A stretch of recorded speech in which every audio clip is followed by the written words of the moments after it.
What is up, Straw Hat Crow? I know, I'm sorry.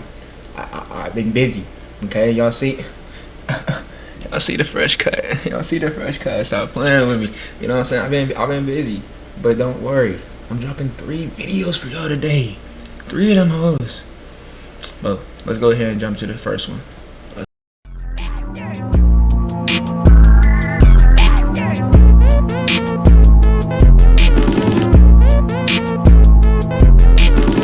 Alright, so up first for today, we got a tribute to Gen Z Media by Randy. Let's jump straight into it. Every generation thinks they have the best movies, music, TV shows, and books. And as a member of Gen Z, let me just say that we definitely do. Let's start out with TV, and more specifically, cartoons. The hype. I'm not gonna lie to you. Back in my day, cartoons were on top. I mean, you had Regular Show, Adventure Time, Chowder. I mean, Cursley the Cowardly Dog. I mean, the list goes on. They were OP. They couldn't be stopped. Kick Batowski, like, stop. Hyper-ironic random humor Gen Z is known for really just stems from the cartoons we grew up watching. I mean, the most popular cartoon of our childhood followed an anthropomorphic bird and raccoon working at a park with a green man, a ghost, an immortal yeti with a gumball machine as a boss. It doesn't really get more random than that. Regular Show really had a massive influence on Gen Z's humor. I mean, the amount of times me and my friends have said, "Oh," after something epic happens, it's gotta be in the hundreds. And we didn't just have Regular Show. Johnny Test. Johnny Test. This shit was a banger. No cap. This was definitely top 10. Definitely top 10. I mean, Phineas and Ferb is probably my favorite show of all time, up there with The Sopranos. While the animation and premise of the show makes it appear like it's meant for little kids, the writing and humor is so clever and witty that I enjoy the show more now at 20 years old than I did when I was a little kid. Other shows like Gravity Falls, The Amazing World of Gumball, and Adventure Time also helped mold the absurd and spontaneous identity, humor, and culture of our generation. Now, Gravity Falls was peak. If y'all don't know about Gravity Falls, y'all ain't never watched TV for real. let's talk about music. Man, from 2014 to 2019, the amount of amazing music that was released is astounding. Gen Z is obsessed with 2016, and I think a main reason for that is because so many great albums were released that year. Blonde, Starboy, Anti, Lemonade, Coloring Book, Black Star, The Life of Pablo, Untitled Unmastered, Views, Awaken My Love. I mean, alright, hold on. I'm gonna go back and tell y'all every album I listened to. Released that year. Blonde. Didn't listen to. I don't listen to Frank Ocean like that.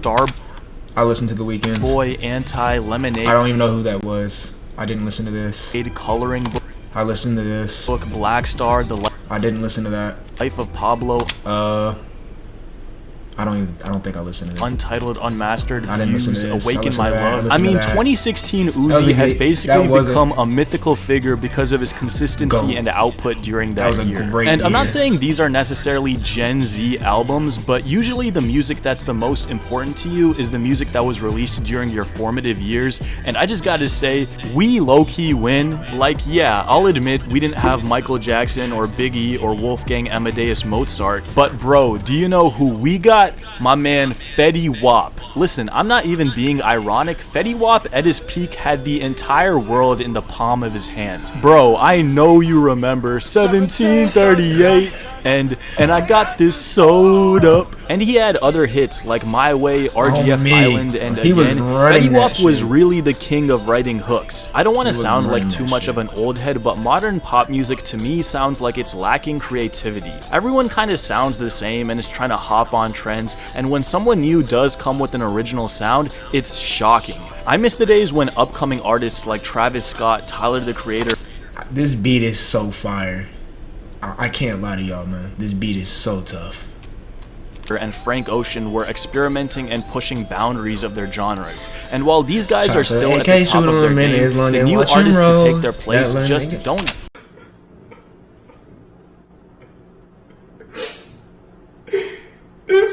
is trash. I'm doing too much. I need to chill. That's my bad.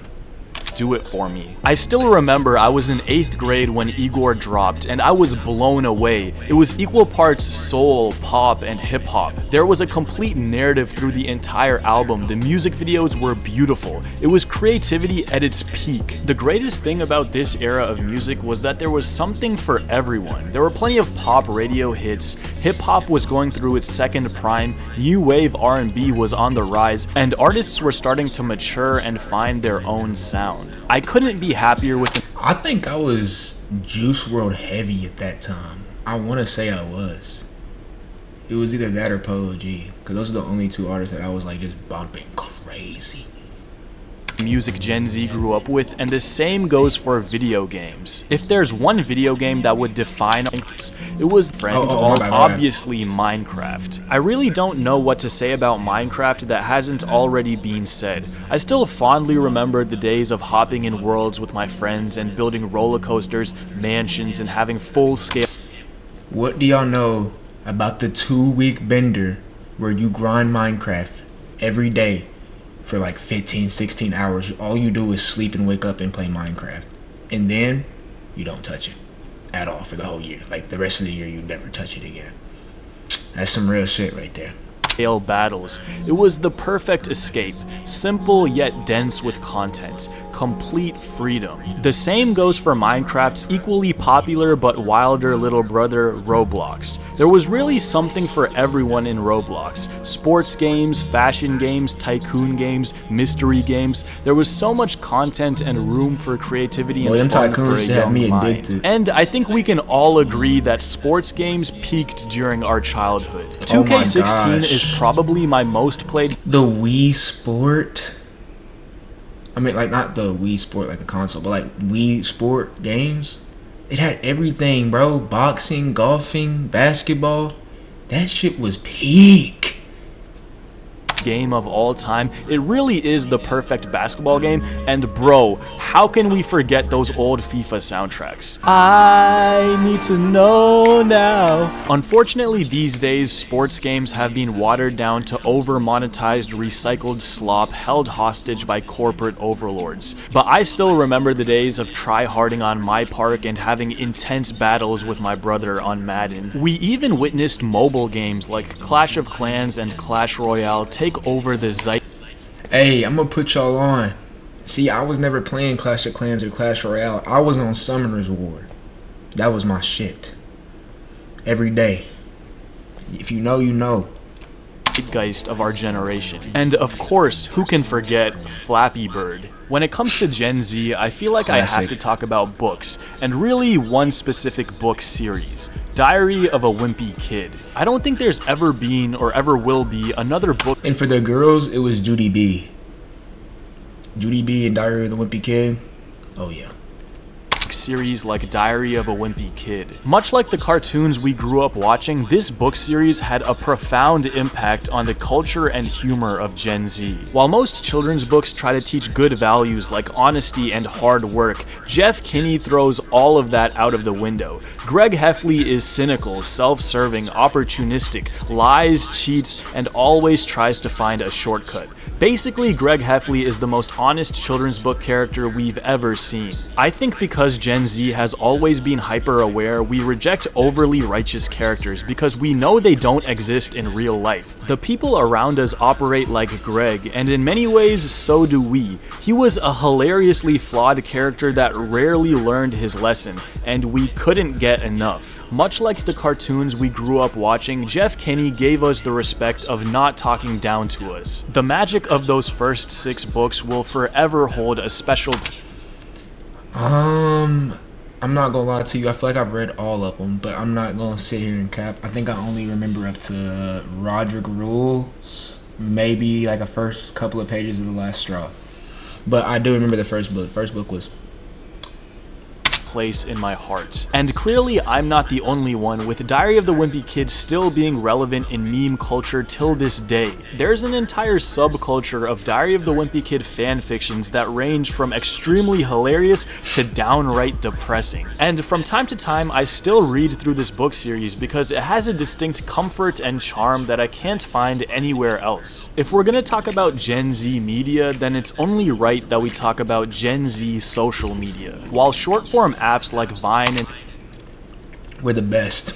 There's never been another generation, probably because they haven't had the technology, but yeah, we the best at that. for TikTok sure. have been huge during our childhood, culturally nothing really comes close to YouTube. I'm genuinely glad I got to witness the old days of YouTube. The days of FNAF Let's Plays, OG phase, back when H3H3 was making hilarious commentary videos, Casey Neistat's daily vlog, the rise of animation channels. There was so much diverse content. But of all the great channels we grew up with, for me, one of them stands above the rest as the greatest YouTuber of all time. A man Who's who that? defined the humor for a generation of children. Yo, what's up? My name is Ardizzle for shizzle my nizzle off the hizzle. Ryan Higa. It's really hard for me to put into words how much Ryan Higa's videos mean to me. He was literally the first YouTuber I ever I'm not gonna lie, I'm not sure who this is. I'm sure he's very popular and very well known, but I just don't know who he is.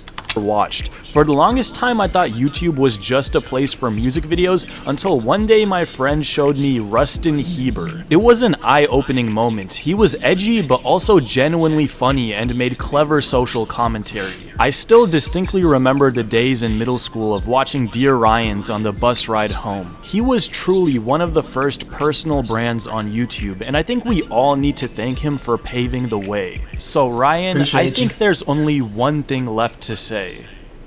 And follow me on Instagram.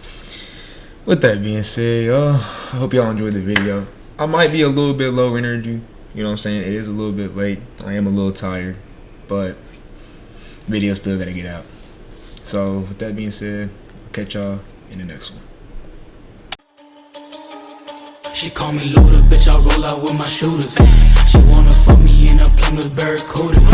I